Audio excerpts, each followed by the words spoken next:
Hello everyone, welcome back to my channel. My name's Brittnee. Today I'm going to show you a cute Halloween treat idea. It's also pretty simple to make and is a great choice for a party because it's festive and easily serves a group of people. We're going to be taking an ordinary brownie and turning it into a spooky spider web. So let's get started. Here are the supplies that you'll need. A pan of your favorite brownies. I'll link a couple of my favorite recipes in the description box. Some chocolate ganache. Click on the video above to see how I make this. Some tempered white chocolate or white candy melts. Some parchment paper sheets. A parchment paper piping bag. Click the video above to see how I make this. A knife, toothpick, or skewer for creating the web design. And then there are a couple options for the shape of your brownies. You can do the same design on top of a regular rectangle shape pan of brownies. And if you plan on cutting them into squares before serving them, then it won't even matter because every brownie will have a piece of spider web on it. But if you want your whole brownie to be round, you can bake it from the start in a round pan, or you can bake them in a rectangle pan or sheet tray and then cut the circle after. My favorite brownie recipe bakes perfect in a sheet tray, so that's what I'll be doing today, and I will just show you how I cut it out into a circle before I decorate it. So I will also need something round like this pan and a roll of acetate. So the first thing that I'm going to do using this technique where I'm cutting the brownie into a circle myself is get the brownies out of the pan and then cut them. So this is kind of a fun thing to do. I have an extra sheet tray. I just put a piece of parchment here and flip them.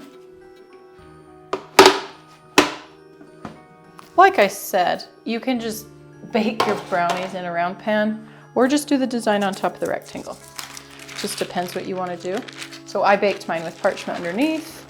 I'll take that off, put a fresh one that's not sticky, and then take my sheet tray again, flip them right side up, like that.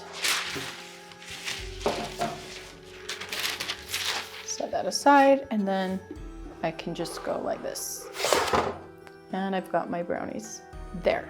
And now, just going to cut out the circle. This just seems about the perfect size. I'm using a 11-inch cake pan.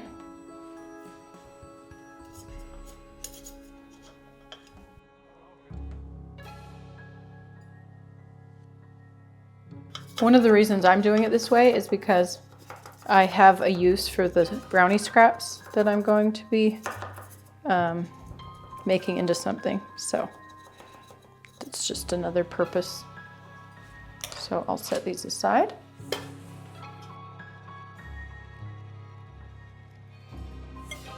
Now I'm just going to quickly move my brownies to this cake stand.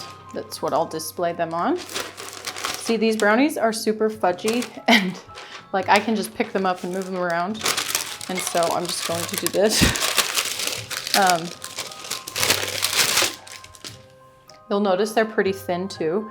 And it's because they're super fudgy brownies, and with the ganache on top, they're really rich, so that's why they're so thin.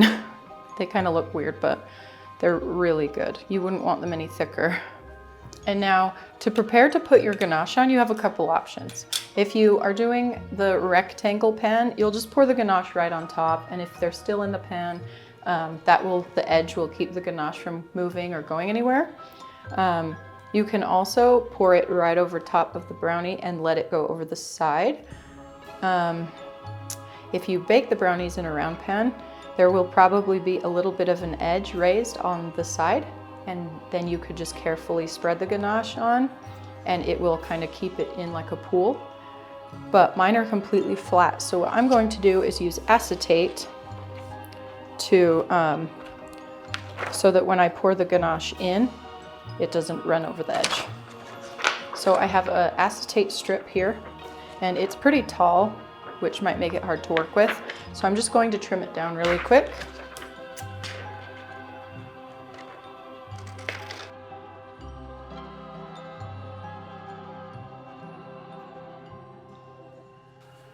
Aw, man, it's not long enough. Didn't know that. Okay, I just need to trim another piece. Okay, so I'll tape these together to make it long enough.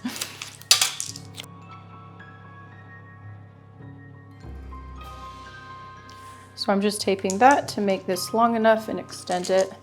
Make sure it's pressed tight around the brownie. And then connect the ends.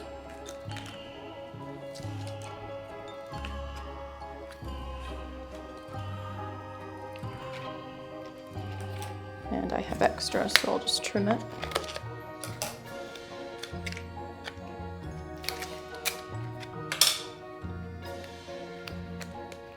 Tape it like that.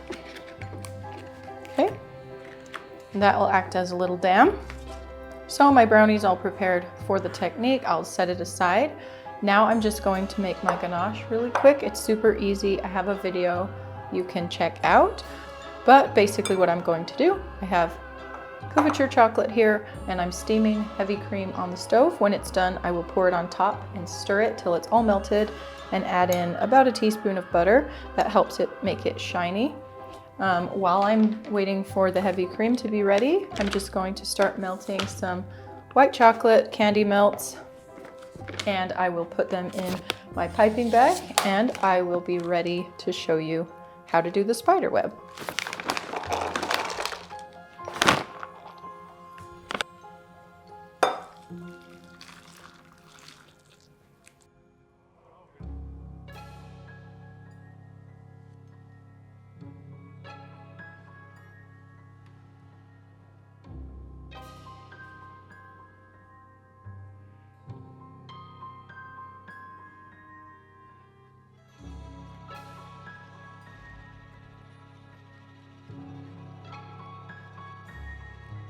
Okay, so I've got my white piping bag and my chocolate ganache is ready. Now, if your chocolate ganache starts getting cool, you might want to warm it up carefully in the microwave for like 30 seconds at a time on power level 5, or just like 10 seconds at a time on regular power level, because you want it to be warm and fluid when you do the technique, so that it lays flat and shiny. That'll be how it looks the best. So mine's cooled down just a little while I was making my bag. So I'm just going to warm it up and then we will do the web. All right, so I've got my smooth ganache and I'm just going to pour it right onto the brownie. And you just pour on however much you want, basically. You can do a really thick layer or a little bit thinner. I'm going to help it with this just a little bit to get it a little more even. And you kind of want to work quick here so that you can get the pattern on before it sets up.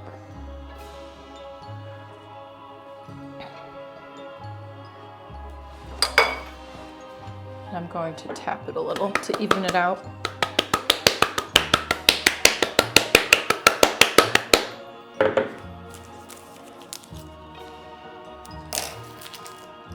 Cut a hole in your bag, and from the center, pipe a spiral all the way out to the edge.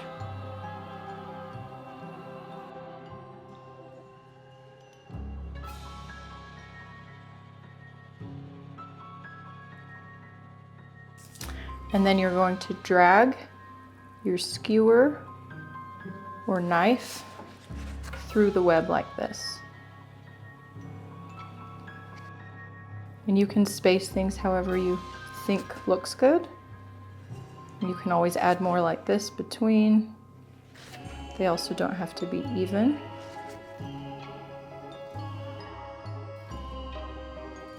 Now I leave a little border around the edge because I like the look of the drag going past the circle, if that makes sense. Kind of looks like the end of the web connecting to something, you know. Now, if you're satisfied with your web, just pop it in the fridge for the ganache to set up. Now, if you want to add some little spiders to your brownies, you can use some spider sprinkles if you can find them, or you can make them yourself, and I'll show you how I do that really quick.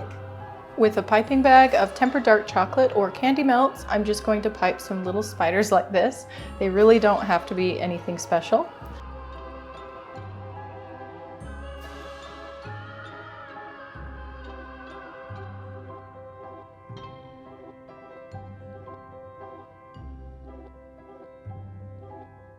Once they set up, you can dust them with edible gold powder or cover them with edible gold leaf because spiders are gross and we don't really want to eat them. But if they're covered in gold, then they're kind of cute.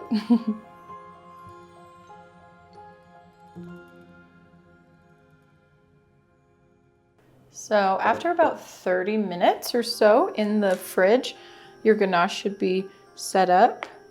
And I'm just going to carefully go along the edge of the acetate like this with a knife, just to loosen up the brownie, and find a piece where I can pull the tape off.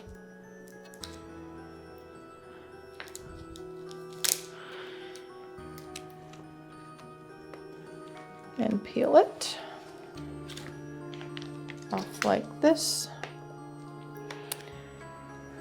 Looks like my ganache is still a little soft, which is okay, but I'm just going to do this to smooth it out a little bit.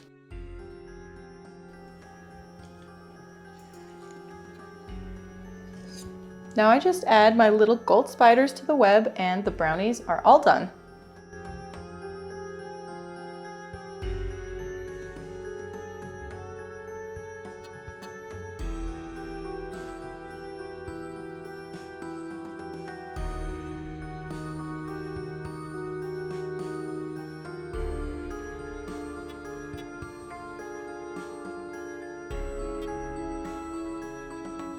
Alright guys, that's today's video. I hope that you enjoyed it and that you learned something new. If you liked it, give me a like down below and leave me a comment. It helps me out a lot.